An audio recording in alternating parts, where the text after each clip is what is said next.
Let's do a little scenario here. I've got to do some patches. Let's say I've got to make some sheetrock patches. I haven't cut into the walls yet. I'm not sure if the sheetrock is 1/2 inch or 5/8. Now generally, you're either going to have 1/2 inch on the wall or 5/8 on the wall. There's a couple different ways to figure that out. Here's one. I can pull this door open and I can measure the door jamb.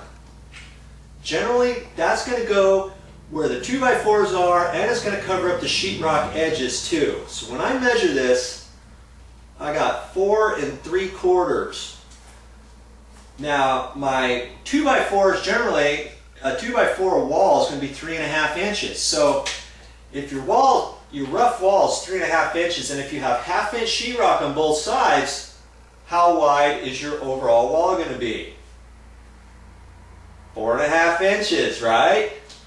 3.5 inches for the wood, 1/2 inch sheetrock on this side, 1/2 inch sheetrock on that side. So that would be 4.5 inches.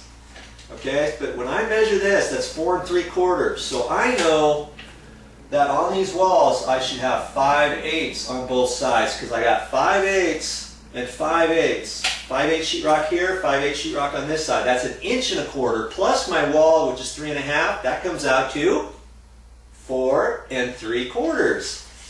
And my jamb size is 4 3/4.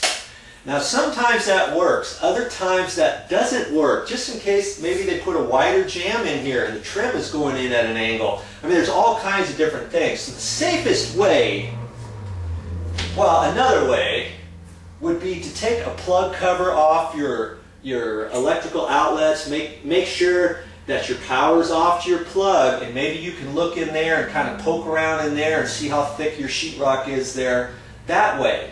I mean, there might be another way to do that too, where a telephone jack is. You can pull that open, or a blank plate on your wall, pull that, and maybe you can see what the thickness is there before cutting your walls out. Now, if you don't feel comfortable with that, and if you know wherever your patch is you're going to be replaced, cut a hole out of there and pull a little piece out and carefully measure that, because once you cut sheetrock, sometimes if it's 1/2 inch sheetrock and you cut it out with the sheetrock saw, you pull that out and you look at it real quick, you think, oh yeah, that's 5/8.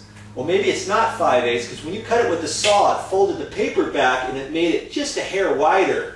So you got to make sure that if you're going to do it that way, you got to clean up the little piece that you take out of the wall. Don't just rip it out of the wall either. You know, wherever your patch is going to be, make sure you cut it so you got a nice tight sheetrock piece that you can measure. Because let me tell you, I've even messed up with that. Measuring a wall, thinking, oh yeah, I need 5/8, go to the store, get all 5/8 sheetrock, come back and find out it's 1/2 inch sheetrock, and now I can't do my patch, because now the 5/8 sheetrock is going to stick out further out of the wall. It's going to create a bump in the wall if I were to patch it. You know what I mean?